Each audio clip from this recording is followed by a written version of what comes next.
ভাইয়ের উপরে, আপনার সন্তানের উপরে আবার ছাত্রলীগ হামলা না করতে ততদিন পর্যন্ত আপনাদের এই মায়া কান্না বন্ধ হবে না। তারা ভুলে গেছে গত 17 বছরের কথা। আমরা স্পষ্ট ভাবে বলতে চাই, একটা জেএমবির সন্ত্রাসীকে, একটা জঙ্গি সংগঠনের কর্মীকে আপনি যেভাবে ট্রিট করেন, ছাত্রলীগকে ওইভাবে ট্রিট করতে হবে। ছাত্রলীগকে সাধারণ মানুষের মতো ট্রিট করা যাবে না। ওদেরকে সাধারণ কোনো মানুষের মতো ট্রিট করার কোনো সুযোগ নাই।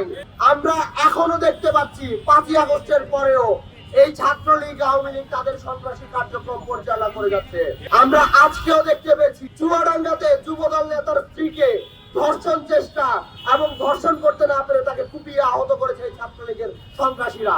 এরপরেও এই ছাত্রলীগের প্রতি আমাদের মায়া কমে না, আমাদের ভালোবাসা কমে না, যতক্ষণ না পর্যন্ত আপনার ঘরে, আপনার মা বোনের উপরে, আপনার ভাইয়ের উপরে, আপনার সন্তানের উপরে আবার ছাত্রলীগ হামলা না করতে ততদিন পর্যন্ত আপনাদের এই মায়া কান্না বন্ধ হবে না।